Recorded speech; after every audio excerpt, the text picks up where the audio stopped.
Welcome back to the MVP podcast. I hope you're all okay, ladies and gentlemen. Good evening, good afternoon, good morning, wherever you are. You could be here anywhere in the world, but you're here with us, and we appreciate that. Right with me today, I got two of the best. We don't care about Naeem and Balak on this one, innit, lads? Isn't that right? Who? Yep. Who? Exactly. So we've got... we love... It's all love, innit? It's all love. We got Weezy F baby, and the F is for phenomenal. That's a Little Wayne bar if you didn't catch that, if that went over your head. How you doing, brother? I'm all good, bro. How are you, man? I'm blessed, man. I'm blessed. And in the top, we've got the guy that Chief Keef loves so much, he wrote a song about him. You know what I mean? Sosa, can you confirm? Do all the girls love Sosa? And they love them Glow boys and the MVP boys.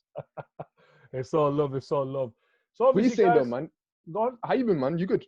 Oh, I'm blessed, man. I'm blessed. Just happy because obviously it's the return of the what? Premier It's League. the return of the Premier League. That's I was it. about to say return of the Mac. I've got me a Man United kit on, you know what I mean? I'm raring to go. I'm raring. How'd you guys feel about it? Yeah, buzzing for it. I'm looking forward to it. Obviously, it's some football, innit? Yep. But I don't know the aspect of no fans. But other than that, I'm glad it's back, and just looking forward to it. In all honesty. What about you, Sos? Obviously, your team's doing bits in the transfer window, aren't they? They're always doing bits, man. It goes in cycles, innit? But I don't know what to expect with this Premier League, man. I'm expecting, I'm excited, but at the same time, it's like I'm itching to find out more about how it's going to play out because I've seen Bundesliga and it's a bit weird, man, watching the guys playing Bundesliga. So yeah, just more curious. It's giving me more questions than answers. Fair dues. So we'll have to wait and see, innit? You know what I mean? I know it's a lot of games on that. A lot of times you're literally going to be stuck to the couch, aren't you, watching the games? You know what I mean? Some days got three games on. Yeah, it's like 90 games in what, 6 weeks, is it, or something like that? That's mad. That's incredible, and they're going to try and cram that all into that short amount of time, and they're not allowing no fans, just essential staff and the players. I think it's like 20, including the players. I don't know how. I think it's about 25, 30 max that you can have in there. So how do you feel? How do you both feel about the no fans? Because for me, I watched a couple of the Europa League games and the Champions League game. You know, before the whole lockdown came into place, with the England anyway, and it was weird, man. It was, you can hear like them talking to one another, and you don't really hear that in football. So for me, I didn't really like that. It took a lot of the atmosphere. What about you boys? What did you think about it? I mean, it takes away the atmosphere of the game, like especially like when I was watching one of the Bundesliga games at home, and I swear I'm not lying to you, I was watching the game and then I went on my phone and I was lost just looking at my phone, looking at social media. I look up and like I've missed 2 goals and I'm like, I didn't hear anything. Normally when you watch the game, you hear a bit of oh, and then you hear something that will make you perk up and look at the game. But when there's no atmosphere, there's nothing there unless the commentator actually starts shouting. You don't know what's happening in the game, especially if you're not paying attention. Like you're focused all on the ball and around the players. So it's a bit weird. It's eerie. Same, really. I've watched like if you can call it a rivalry, Dortmund Bayern, if you can call that a rivalry. What do you mean if, man? Of course you know it's a rivalry. What's a rivalry? Bayern have just dominated that for the last 7-8 years. That's not a rivalry. It's dead. Do you know what I mean? You've got to beat your rivals here and there. It's a rivalry to them, innit? Don't get it twisted. It's still a rivalry, man. Nah, man. It's a dead rivalry. It's a deadbeat one. Anyway, what was I going to say to you? Yeah, I watched that game and I thought, you know what? Let me see what it's all about. Because you watch the first few games of the Bundesliga, and then obviously like the team with the more quality. Because let's be honest, there are teams in leagues that rely on their fans, and their fans give them that sort of become sort of like the 12th man or whatever. Like, you know what I mean? So they give them that lift. So I thought, you know what? Because obviously Bayern and Dortmund are just being battering teams. I thought, let me just watch this game, see what it's like without fans. And then I just found it absolutely dead. Wow. I don't know. I just couldn't find it. I found myself more like Sosa. I found myself more on my phone and more reading on newspapers and what's happening in the world and this and that. And then, do you know what I mean? It's just one of them ones. I didn't think, honestly, did anybody here think, oh, fans are going to be... You always... It's one of the things you take for granted, isn't it? You think, oh, And then I didn't think like fans made that much of a difference. But yeah, watching it without fans is dead. No, you're both right, and obviously, the way that my understanding is the way they're gonna try and get around this is through the speakers around the stadium. They're gonna obviously blast noises through there and stuff like that. But I don't see how it's gonna work because is it gonna be like a man sat there, yeah?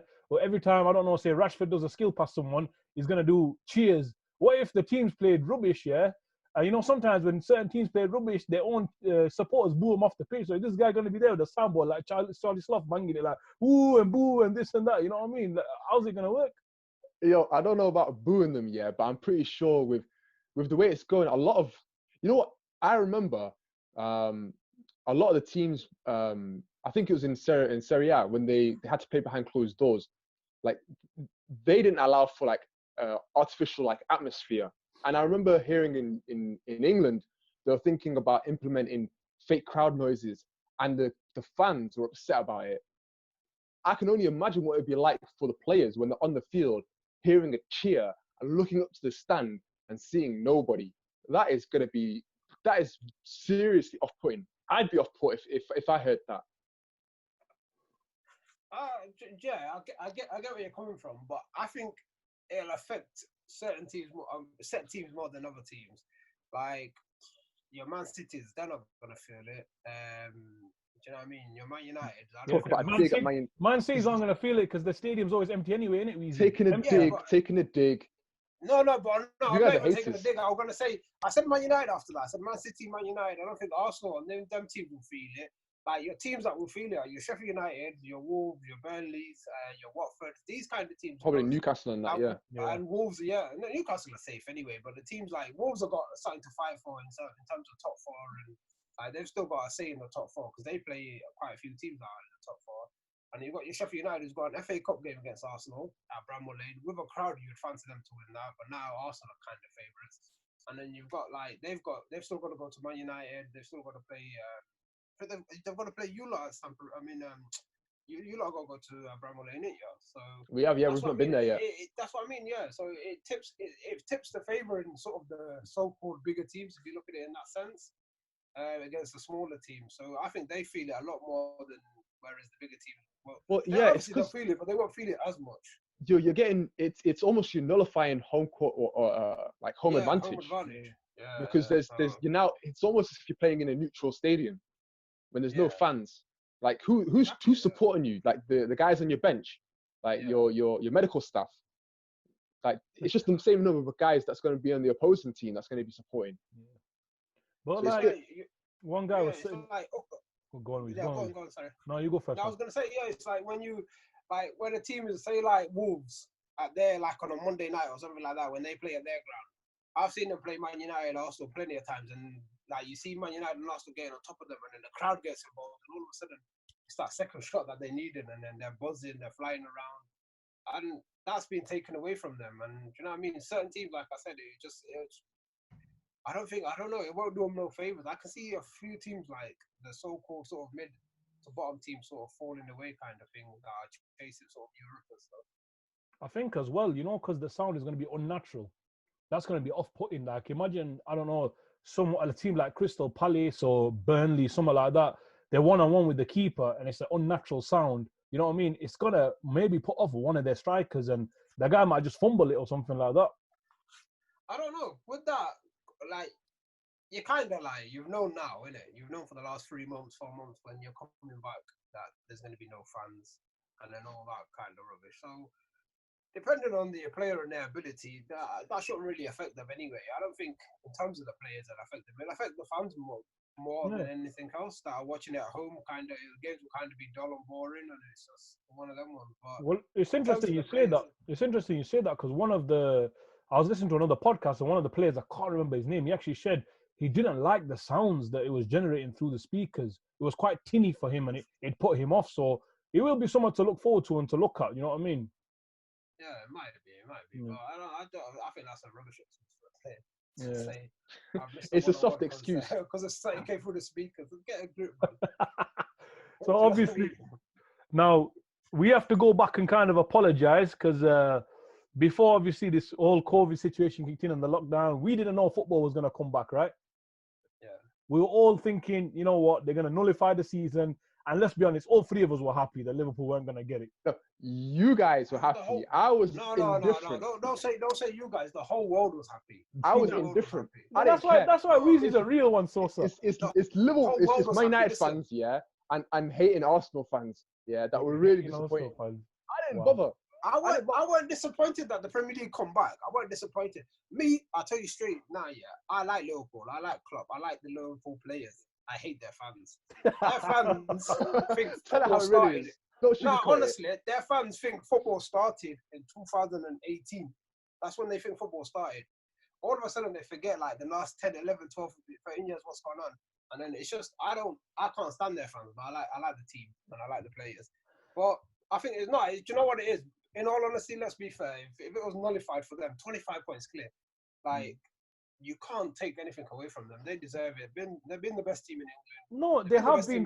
They've been Yeah. the best team, and I agree with you. Yeah, and obviously the statistics show that, but mathematically they were still 2 wins away. Now, if you think about it, City's got a game in hand, but that game in hand, City are gonna drop points. Come on.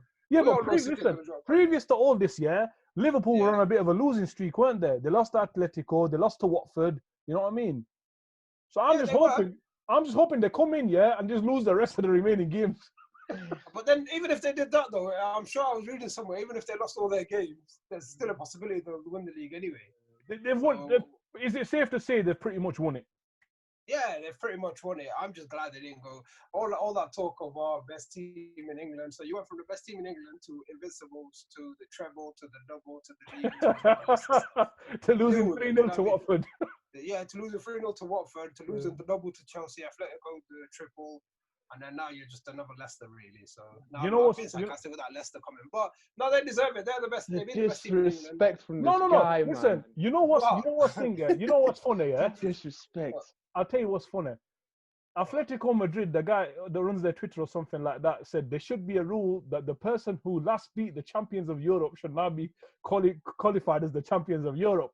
So Atletico Yeah, Madrid put the that's eye really emojis. They put the eye emojis to thingy to Liverpool, innit? So do you know what Yeah. Watford did? To wind up Liverpool even more, Watford put, can it be the same for the Premier League as well? No, because you had Troy Deeney saying no matter what, and do you know what? I think it's got some truth in it because he said no matter what happens, this year will always be tainted as the year of Corona, the competition. Because Premier League's never had a gap other than World War when it was, I think it was World War II, where it's never had a gap this big, where it's literally stopped for this long, other than the World Wars. So like football, should we say, not Premier League because Premier League weren't about then, but football It's never like had first this division gap. back then. So yeah, exactly. So basically, what Troy Deeney was saying is because of this gap on that, he's a Liverpool fan as well. I think he's a Liverpool fan, but no, actually, sorry, he's a Birmingham fan. Actually, sorry, no, but he's got like I might be a Liverpool fan. I don't even know. But he basically came out and said, Doesn't matter. "Yo, it's not even." No, I'm pretty sure he's actually a Liverpool fan. But he came out and said it's always going to not tarnish it because that's a harsh word to use. But he just said it's going to be like one of them ones where people are It's always gonna have an gonna be like, asterisk. yeah, it's not going to be one of them ones where people, and that's bad, you know, because these guys, they are outright not like if the league was given to them today and the league wasn't finished, I'm a Man United fan. I'd have no problems with that because Man City win their game in hand. It don't matter. What is it, 22 points? You ain't catching them on 22 But points. Anyway. that's the whole point of them doing the rest of the season, because if it literally stopped and we didn't have any more, and they said, you know what, yeah, the league's over. Instead of voiding it, here's the trophy. Then there would be an asterisk. But the fact that they're actually going to play it out means that how can you have an asterisk when everyone's still going to have that same level playing field that they're going to have to come in and play in these circumstances? I know. I'm saying to you, I don't think they deserve that. I don't think they deserve for them to say 30 years they've waited, and for people to turn around now and say, even if we do complete the season, that's what I'm saying to you, even if we do complete it, for people to turn around and say, oh yeah, but it's the year of the Corona, it's the Corona League, it's this, it's that. There was a big gap in it, and you know, fans are fickle. Fans are going to keep saying that, and then there's always going to be that. You know what I mean? So I think they've.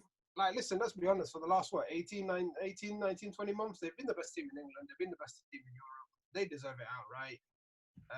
So, yeah, having said that, that's quite painful. It hurts you to say that, doesn't it? I can feel the pain through your voice when you say that. Why do you think I've kept Do you know quiet? what? It's their fans. It's their I can't stand their fans. Like, the other day, I'll give you an example. Yesterday, I was with a local fan, yeah? And Yeah. then the guy, we were talking about wingers in the Premier League, and the guy goes to me, we were talking about Iron Robin, honestly. We were just talking about Iron Robin. So the guy goes to me, it showed me a screen, yeah, and then it had Iron Robin, and they were comparing Iron Robin's stats to Dirk Coyce. That's why I can't stand him. Honestly, that's why I can't stand him. Wow.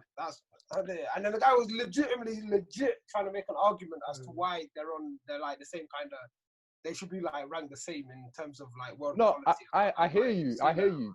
But that's the thing. Back when those two guys were playing in the Premier League at the same time, yeah, there was that argument. But then as soon as he went to Real Madrid, then there's no comparing them anymore. But Liverpool fans will hold on to that for dear life. Yeah, They'll hold on to a lot they've of not things. won anything for the last 30 years, innit? So they need They'll something hold on to a lot of things. But I don't blame them for that, man, because that's what they had. I can't entertain that. Now they've got this. They've got the Yeah. Champions League. They've got this now. But anyway, obviously, one of the most exciting parts of the Premier League is actually the race for the top 4 and the Champions League spots and stuff like that. So I'm just looking at the table right now, yeah? You got Tottenham with 41. You got Sheffield United with 43 with a game in hand. You've got Wolves 43, and you got Man United 45. Chelsea's on 48, and Leicester City's on 53. What are we thinking? Top Champions League spots and that? Who's going to take it? It's just going to stay status quo. Nothing's going to change. You think? Honestly, yeah. I mean, how many games left of the season? There's a fair decent amount in there. Arsenal have got Arsenal, Sheffield United, and obviously the 14. How many games do Man United? How many games have Man United played? 29. Man United have got 9 games left. Everybody's got 9 games left. Chelsea's got. Chelsea's got 9 games left. 9 games. The only teams with 10 games that are chasing Champions League spots are Sheffield United and Arsenal. Arsenal are going away to Man City on Wednesday. So I don't know. Obviously, with that, you never know anyway with no crowd or anything like that. But then, like you lot said, Man City don't really need a crowd. And quality should tell eventually, but you never know anyway. Arsenal are coming off a big defeat to the massive Brentwood, aren't they? So they've got to get that. Brentford. You got Sheffield United who are playing Aston Villa. I just wanted to say before I came on here, I was on Instagram Live with B-Man, and he goes, Brentford got a better squad than Arsenal. I just had to mention that. I saw that. That's why. Brentford have got a better squad than Arsenal. Do you know what? With Arsenal, yeah, no disrespect, yeah, but with Arsenal, yeah, I don't know. Who would I take? I take Alba. Yeah, well, that's it. Him and Laka, but obviously, I won't take Laka. No. Anyway, we're getting sidetracked. Okay. Anyway, yeah, top four for me. Sosa said status quo, yeah, stays as it is, yeah. Yeah. I think personally, yeah, because Sosa's not taking. You've still got to play Liverpool. Yeah. Yeah, we still got Liverpool. We still got Watford. We still got a few decent squads to play. You still got Man City. We do. Yeah. So, if you lose one game, Man United win one. You're both on 48 points there. So you know what I mean. Still have goal difference on them. I think Leicester are getting dragged into this as well. Yeah, Leicester 53. Yeah, I think Leicester. You're acting like if Man City lose to Arsenal, which is highly unlikely, but if they did, they'll be in the mix as well. Man City, man. Look at the points. Nah, Man City, when they want, let's be real, yeah. Man City, yeah. Well, I know we crown Liverpool as the champions and the best team in England over consistency, but when a team wants to turn it on and roll the team over, Man City can do that easily. So what do you reckon they're in cruise control then? Yeah, I think they're safe. They're safe. At the same time, they've got that thing hanging over them, isn't they? Because where they find out in July whether they're banned from Europe and all that kind of stuff. So with all that malarkey going on, so that's hanging over them. But going back onto the top 4, I think obviously Liverpool, Man City. I've got a funny feeling. Obviously, my boy Pogba's back, so I've got a funny feeling Man United will sneak in with Chelsea. I think Leicester might drop out. You think Leicester gonna drop out? Yeah, I think Leicester will drop out. Leicester have still got to play Man United. They've still got to play Arsenal. They've still got to play Chelsea. And Arsenal, they have got a comfortable lead on Chelsea, man. It's about 5 points. I mean, what about you, Danny? Who do you reckon is going to get the 4th place, or do you reckon that Leicester's going to slip up? No, I don't think Leicester will slip up. If I'm honest with you, I think Chelsea potentially can slip up, and Man United can get into the top 4 because just of Fernandez's impact when he came into the Premier League. Obviously, he was on fire, and you got Pogba coming back. And look at Rashford. Rashford's come back as well. So we're getting a lot of our good players come back at the tail end of the season. So I think, man, we might have a chance. You know, Fernandez. He reminds me of when Martial came to Man United, because Martial came to the scene and he just tore it up. Yeah. And he was unbelievable. Everyone was like, yo, this guy's amazing. And then, like, Man United gripped hold of him, and then he just wasn't the same. I think that's what's happened to Nah. Every you time know, Fernandez touches the ball, I see it, man. No. I Do you know have what? that feeling. I'm not even gonna say Fernandez yet, because Fernandez is a baller. Yeah, we're not even gonna contest Fernandez. You know what I mean? You run with Mason Mount, I'll run with Fernandez. All right, so we'll leave that one there. Yeah. Don't Did you say Mason Mount's better than Fernandez? Don't be disrespecting Mason. I said Sosa as a Chelsea fan can run with Mason Mount. I'm running with Fernandez. Yeah. So you can have that, Sosa. Yeah. You got Mason Mount. Let's worry about that one anyway. But Ziyech is a better player. Who? Ziyech's not even at your club yet. Ziyech is an Ajax player. Until July, he's a Chelsea player in my eyes. He's an Ajax player. The Dutch league's over, so he's officially a Chelsea player. He just can't register. The transfer window's not open, brother. So he's an Ajax player. But whatever, coming to Martial's defense, Martial, has never played in his position. Never ever actually had a consistent run of games. Do you know what I mean? There's been a lot of things that have gone against him and Rashford, and people forget Martial just turned 23. Rashford just turned 22. So I think personally, Man United will be all right. But top four as it is right now, it's Leicester and Chelsea to lose. So if they drop, all it is Man United. It comes down to that game against Tottenham. Now Tottenham have got all their players back. I know that's another team we've not even discussed. But they've got a chance. They've what are they 4 or 5 points off? They're like 7, 8, aren't they? 41 points, and about 4 points off fifth. 7 points off. 7 points off fourth. 7 points off fourth. They've got a tough run of fixtures, but they've got all their players back. Son's back, Bergwijn's back, Harry Kane, Moses Sissoko. Dele Alli's banned anyway for that game anyway, but he was useless anyway. But yeah, so I don't know. I mean, it depends what Man United do against Tottenham. If Man United win that game, I fancy them to get it. I fancy them to get top 4. If not, then you got to solidify fifth in you, because say Man City get a 1-year ban, then fifth gets you Champions League. So facts. Hopefully, fingers crossed, we get Sheffield United for that fifth spot, man. Yeah, hopefully. Yeah, it'll be nice to see. Shut up. On that note, I think what we'll do is we'll end the video there. Thank you, boys, for joining me. It's been a pleasure as always. And before we peace out, Sosa, you want to deliver that one line KO that you do? You know what? I didn't even do it at the beginning, because I just wanted to jump in. But guys, if you like the video, please like the video. Subscribe if you're new. Share with your friends. We do appreciate it. If you can do me a favor as well, if you get to this part of the video, put in the comment section your top 4, because I want to see who you've got in your top 4. So I want to hear that as well. And just to annoy Sosa, if you don't include Chelsea, yeah? Oh yeah, 100%. If Chelsea's not there, I'm just gonna ignore your comment. If you put Chelsea in there, I'm gonna like it. Just understand that. Before we go though, obviously we're running that competition. It's for a good cause. We all chose the same charity. So if y'all can go back to our previous videos that the lads did of the competition, now we're still looking for likes on that. It's ongoing for the next 6 weeks. Is that right? Yeah. That's right. Yeah. Yep. Yeah, we're gonna have another video out soon. Yeah, exactly. So go give that video a like as well. Obviously, we're donating out of our own pockets and everything, and every like is, extra to the money, lads. So yeah, we explained what the cause was in the video. So if you want to know more about it, if you go and click on that video, it'll explain in detail about what it's for. But thank you guys. Thank you for watching. Thank you for taking part and listening to us. But I guess that's it, guys. Peace out. Stay safe. Peace Bye. out.